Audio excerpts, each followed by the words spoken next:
again for Gaming with Max Von Puppet. That's me. So today I'm going to be talking about another role-playing game. I know I've been talking about them a lot lately, but hang in there with me because today we're not talking about a D&D game. Yay! As you can see, I mean, don't get me wrong, I love D&D, obviously, but today's not it. As you can see, we're going to be talking about Fate Accelerated. I plan on doing a series of videos on Fate games, kind of similar to the one I did on D&D, but maybe not all at once like I did with the D&D games. But today we're going to talk about Fate Accelerated. We're going to start with this one. I'll do one on Fate Core later. They're basically the same game, but Fate Core gets a little more crunchy, and we'll deal with that when I get to that book. But today, we're going to talk about Fate Accelerated. So, for those of you who don't know anything about Fate, Fate is a game created by Evil Hat Productions, and a guy named Fred Hicks, and some other people. They're all named here on the bottom of the book, but Fred Hicks, I think, is the main guy. It's based off of an older free game called Fudge, which I never played, but I heard was a lot of fun. Fate is Fudge-based, but it's its own game. The guys at Evil Hat, they created this game called Spirit of the Century, based off of Fudge, and it became really, really popular to the point where people wanted them to publish like a core rulebook based off of the Spirit of the Century rules that wasn't pulp hero centric like Spirit of the Century was. So they put together a Kickstarter, got together a whole bunch of money, and then released Fate, the core rulebook, Fate Core it's called, and then they got extra money that allowed them to put together some extra bonus books that went along with it, and Fate Accelerated is one of those bonus books. If you're looking at the cover here, as you can see, it's only $5 to pick up the actual paperback book that this is. Which it's great. It's a fantastic price. It's easy to get into, and that I think is wonderful. I'll talk more about that in a little bit. There's other ways to get the book, but let's talk about what Fate is. So Fate is an incredibly rules-light game system. Some people will argue with me on that. They'll go, Fate's a lot more crunchy than people make it out to be. But Fate, when you compare it to games like Dungeons & Dragons, Fate is incredibly rules-light. It's not that it's like without rules or anything. It's got plenty of rules in it. It's just not quite as rules heavy as other systems, because the way the rules are structured makes it incredibly flexible, which is one of the things I like about this game a lot. So how the game works is like this. When you're making up your character, instead of having a lot of stats and numbers and dice rolls, what you do is you have these things called aspects. Aspects define pretty much everything about your character. They define a lot of things in the game. In fact, they define pretty much everything. They define your character, they describe the setting, they describe the campaign. Aspects are used for all kinds of stuff. So you start by picking a core aspect, your core concept. So, define what your character is in one quick sentence, and that's your core aspect. Are you a young, handsome firefighter? That's your core aspect. Are you a grizzled veteran sword swinger? That's your core concept. Are you maybe you're a noble fencer or elven archer? Like, those are all great core concepts. Like, all those things will fit. You could be, astronaut or stuff like that. That's the point is that your core concept is a short, quick description of what your character is. What makes your character, what makes him unique. And then you pick a trouble, which is exactly what it sounds like. It's something that gets your character in trouble. It can be all kinds of stuff. It can be, an addiction to something. It could be a troublesome kid brother who's always getting caught by the bad guys. It could be weakness to kryptonite, whatever. That's the kind of what the trouble works. It's something that you or the other players or the game master can call into play to get your character in the trouble. It sounds counterintuitive to a lot of role-playing games, but trust me, it's actually a lot of fun. Then you go from there. In Fate Accelerated, you pick 3 more aspects. You don't have to pick them right away. In fact, it's highly recommended if you've never played it before that you just go and you pick new aspects as the game goes along. You need your character you know, you're going along and somebody needs to be able to fly a helicopter. Well, hey, it just so happens I'm an expert helicopter jockey, and there you go. Now you have that written down on your character sheet. You're an expert helicopter jockey, and you move on. It's pretty cool. I actually kind of like that. It works out well in the case of the game. I mean, of course, when you're picking your aspects, you want them to make sense with your character. If your core concept for your character is flummoxed high school senior, you probably don't want to take expert helicopter jockey. It won't necessarily make sense. But if you're, you know, if you're a, you know, disgruntled Vietnam vet, expert helicopter jockey would fit perfectly. So, you know, you want to fit your aspects in together to make your character make sense. Fate, so talking about characters for a minute reminds me about one of the things I like the most about Fate. One of the things that makes Fate super cool and why I love this game is that it's incredibly flexible. It's super easy to play pretty much anything you want, any kind of game you want. You want to do a straight up, good old-fashioned Dungeons & Dragons type dungeon crawl? Done. You can do it. You want to do super science fiction-y, Battlestar Galactica-ish, traveling through space, trying to fight your way against the evil robots? Done. You want to do a modern-day campaign where you're playing the heroes from Firehouse 42? Done. You can do that. You can do all of it. You want to do a political campaign where you guys are all you know, senators in Congress and you're battling with each other to become the president of the United States? Done. You can do all that, or you can maybe combine them all. You can combine them all and make, you know, magic-wielding cowboys in space or something, if that's what you want to do. You can do it. It all works because the game centers around these aspects. So the setting will have aspects, and you'll use those aspects to help create your characters. But that's the core of it. The aspects are what make the system so flexible. The game uses custom dice, which sounds like a pain in the ass. I'm not particularly fond of custom dice myself, but these custom dice are pretty cheap. You can pick up you only need 4 per player. You'll never need more than 4 per player.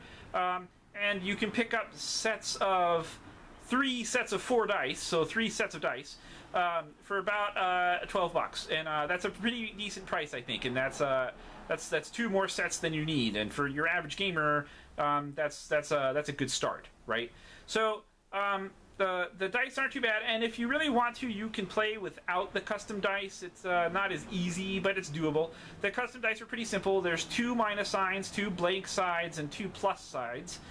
And so what you do is you roll the 4 dice, and it's just what it looks like. If you rolled minus, minus, plus, plus, that's 0. If you rolled 4 blanks, also 0. But if you rolled minus, plus, plus, blank, that's a 1. That's a plus 1. You got you know, the minus, 1 minus, and 1 plus cancel each other out. The blank means 0, and the extra plus left over means you got plus 1. And then what you do is, in Fate Accelerated, you have these things called approaches. And approaches are just what they sound like. It's how you approach a situation.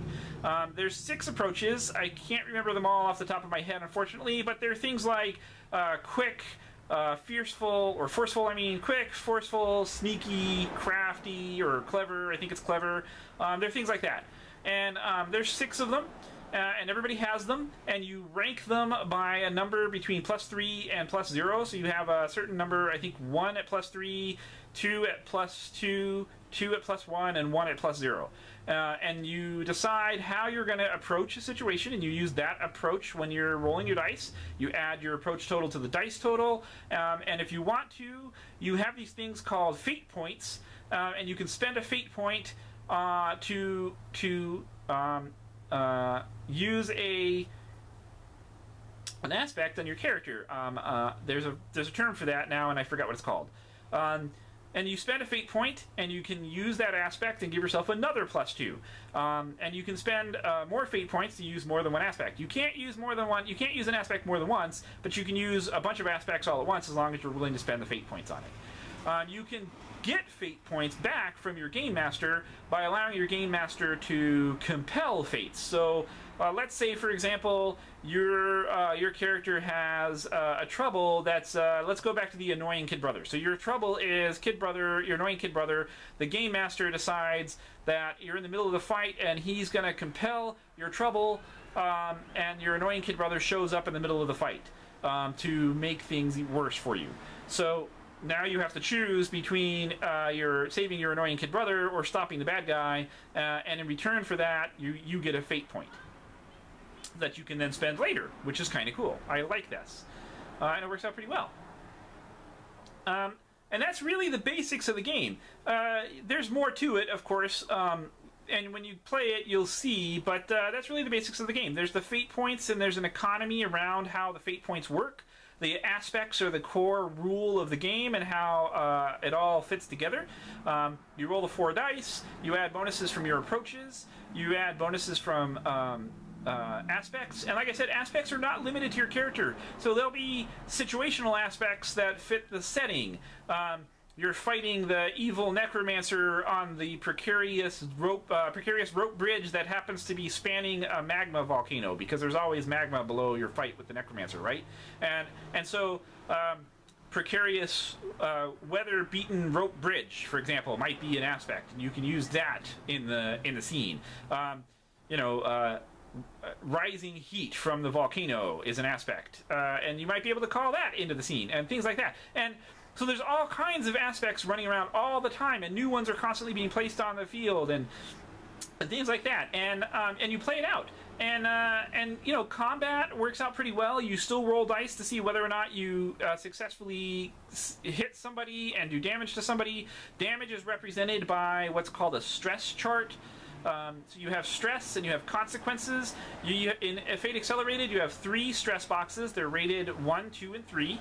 And so what that means is, let's say combat works like this. I roll my dice. I add all my modifiers together for aspects and approaches, and I get, let's say I get a +4. That's my total. I'm competing against another person when I'm trying to hit them, so they roll their defense, or they have a passive defense. And their total is, let's say it's +1. Let's say they roll really badly and they get +1. The difference between their +1 and my +4 is 3. So that's called shifts. There's a number of shifts that happened there. And then that determines, that's basically like the amount of damage that I did. And that's, so nobody has hit points, but how this works is you can use stress boxes. They can use their number 3 stress box to mark off 3 points from that shift, and mark off all 3 points of that shift. Or, if they want to, they can use a 2-point stress box and take a 1-point stress box and take a minor, what's called a consequence. The consequence is now another aspect that sticks around. And it could be like, I whacked him really hard with my sword, and so the minor consequence is dizzy, because I hit him in the head with my sword, and it was blocked by their armor, but now they're dizzy. So now they have a minor consequence of dizzy that I can compel later by spending a fate point and make it more difficult for them. Or, you know, maybe that happened to me. Maybe I'm the one who got struck in the head with the sword, and now I'm dizzy. And that's how aspects work, and that's how the game works, and that's how the story flows back and forth. You use the aspects, you use the dice rolls with your aspects, you add new aspects to the game as you go. It's a totally awesome, really super flexible system that I really like. Totally love this game. Highly, highly recommend it. Fate Accelerated is especially streamlined, especially compared to Fate Core, which gets a little more crunchy. I'll talk in more detail about how the game works when I do get to the Fate Core rulebook review. But that's basically how it all works. That's a quick rundown of how it all works. I'm excited. I'm going to be running a Fate game this year at Kingdom Con. I'm doing a Fate game based off of the Candyland board game. Yes, that's right, Candyland. If you ever look at the Candyland box set, you'll notice there's a storyline in there, which basically goes like this. The evil Lord Licorice has kidnapped King Candy and the entire Candy Castle, and Queen Frostine has summoned the Candy Kids to find the castle and the king and rescue the kingdom. And I thought, you know, that's an awesome story for an RPG. So I'm totally setting that up as a game. Using the Fate Accelerated rules, and it totally works. And I'm gonna have a good time. It's gonna be a lot of fun. And but Fate Accelerated is, in my opinion, I think a good game to introduce kids to role playing, because it is pretty simple. It is pretty, to their minds, it's pretty intuitive. It's not exactly intuitive to a lot of people who are used to super crunchy rules, especially people who play things like Dungeons and Dragons or GURPS or things like that. But it is, once you start playing, you start seeing how it works, and it becomes pretty intuitive. It's pretty, I like it. It's a simple, easy to grasp game that, just because it's simple and easy to grasp, doesn't mean it's not complex in any way. And that's one of the things I really like about it. So, let's get back to buying it. You can pick it up at your friendly local game store. Like you can see on the cover there, it's only $5, which is awesome. And then you have the nice little paperback book that you can hold and read and have to share around the table.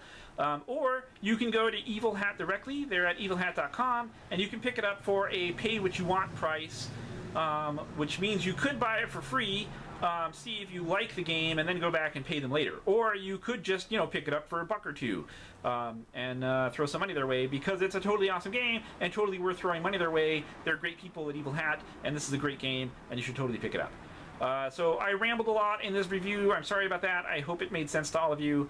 And until next time, and then I don't know what I'm going to do next for my next video. I think I'm going to hold off doing another Fate review. I really want to get the core rule book right when I review it. But I'll be back with more Fate reviews, and I'll be back with more other game reviews later. Until then, though, keep playing games.